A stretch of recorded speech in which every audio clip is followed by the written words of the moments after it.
Donald Trump appears determined to destroy Thomas Massie's political career. His billionaire allies are pouring upwards of $20 million into Massie's Republican primary, while Trump himself posts daily attacks on Truth Social, calling Massie a rhino and America hater, even targeting his wife. But Massie now claims the campaign goes beyond politics, that his life is being endangered by Trump, and that these threats carry far more sinister intentions, and there's reason to believe him. Trump is clearly disturbed by what Massie has already revealed from the Epstein files, and what Massie said today has evidently rattled him further. This context makes Massie's recent disturbing post about Epstein and Trump's attacks all the more significant. But this begins with Massie's comments about Pam Bondi's poor performance on the Sunday shows today. Let's start there before examining the post and what Massie is saying regarding Bondi's latest letter. I would like your overall reaction to the hearing this week and Pam Bondi's performance, combativeness. I don't think she did very well. She came with a book full of insults, one for each congressperson. She obviously had one for me. And, you know, I've been there when Merrick Garland is there. Obviously, politically, I don't agree with him, but he performed much better in terms of at least not looking bad. And unfortunately, we didn't get the answers we wanted about the Epstein Files Transparency Act from her. Did you get any of the answers you wanted? No, but she did come off her script and engage with me about this production of documents, where she admitted that 40 minutes after I pointed out to the DOJ. Pam Bondi's performance was a tremendous failure, and this moment has been universally mocked. Her shrill, repetitive screaming about the Dow, at one point claiming it's at 50,000, suggests she doesn't understand how the stock market works. Yet she's attempting to use it as her defense before Congress. Perhaps she should reconsider her messaging strategy.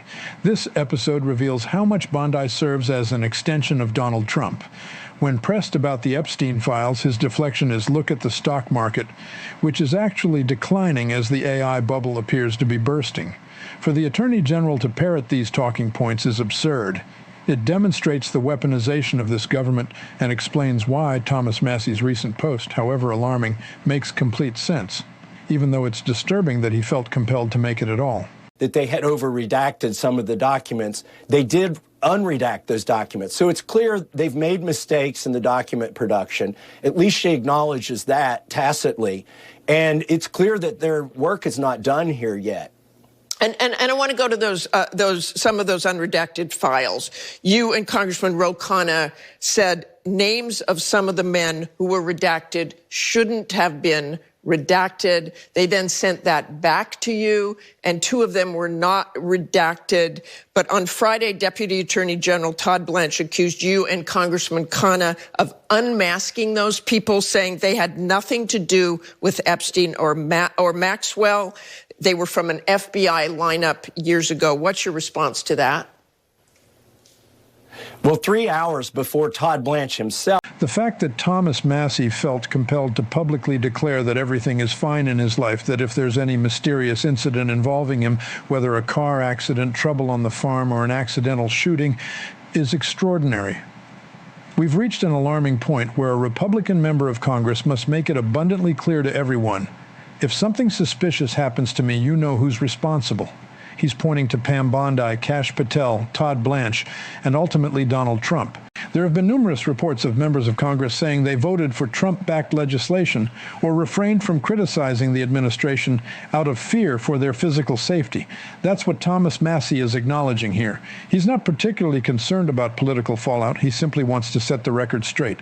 But Donald Trump is clearly threatening Massie's life on a daily basis. The way Trump labels him an America hater and dehumanizes him is clearly designed to direct his radical supporters to intimidate or potentially harm this man. This is nothing new. Trump consistently directs his followers to attack, attack, attack. He began his administration by essentially endorsing any political violence committed on his behalf when he incited approximately 2,000 violent insurrectionists, many of whom have already reoffended. But Massie didn't stop there on the Sunday shows. Beyond criticizing Pam Bondi's poor performance, he also addressed what may be the most damning indication of this administration's cover-up. A letter Bondi released to Congress naming notable celebrities, political figures, and wealthy elites who were, in her words, exposed in the Epstein files. As we discussed last night, Trump was indeed named on that list of exposed celebrities. But so was Marilyn Monroe, who died when Epstein was 9 years old. Barack Obama was listed. Jill Biden was listed. People who never met Epstein, who had no connection to him whatsoever. This wasn't released by accident. Massie addressed this, and we need to discuss it further after watching this clip. Unredacted those names. I told him in an X post, which I know he read because he reposted it, that those may be men in a lineup. And then I went on TV and said those may be men in a lineup. And it was actually the DOJ who released those names, which is fine, but they omitted the context that I provided, which is these may be men in a lineup. Now, there were two men who needed to be named, one of whom has already resigned. The emirate, who's a sultan, resigned as a CEO of a very large company because we released his name. And there's another man, Leslie Wexner, I'll add him to the list with Jess Staley and Leon Black, who need to be investigated right now. They've appeared in these files. Leslie Wexner is the one who, Pam Bondi said, oh, he's appeared thousands of times in these documents. We're not covering up anything. But I pointed out to her, they redacted his name from the one document that says child sex trafficking co-conspirator. And my question is, who is the person? First, Pam Bondi is breaking the law. There is no justification for what she's doing, no legitimate reason to redact, remove, or protect the reputations of these wealthy and powerful elites. Regarding the list released last night that we discussed, it's obvious they're simply trying to muddy the waters and keep us confused. You see this pattern repeatedly in mainstream corporate media interviews. Every host feels obligated to say something like, well, this wealthy billionaire who spent 19 days on Jeffrey Epstein's island denies any wrongdoing. Or, he may have commented on a torture video, but he denies it came from his device. They go out of their way to protect these elites, saying, we can't really know, or maybe we should wait for a trial. Though there won't be trials for these wealthy individuals. They need to be tried in the court of public opinion, and we find them guilty of associating with someone whose criminal activities they were well aware of from day one. They made jokes about it. I'm tired of seeing this defended. It's nonsensical to allow Todd Blanche to claim it's not a crime to party with Epstein, when partying with Epstein meant attending the grooming and trafficking operation at Mar-a-Lago, rooms filled with children as young as 11. It's disgusting, but they're trying to muddy the waters, soften the language, and numb us to it all. That's what this list is designed to do.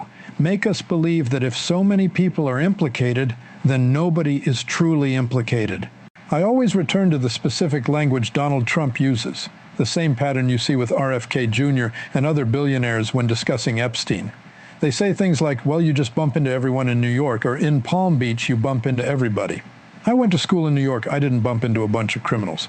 Let's be very clear about that. It seems that in every city you bump into criminals. If you yourself are a criminal who's comfortable associating with criminals, we must stop allowing this evasive language. Thomas Massie is certainly refusing to use it, and he's sticking his neck out in every possible way.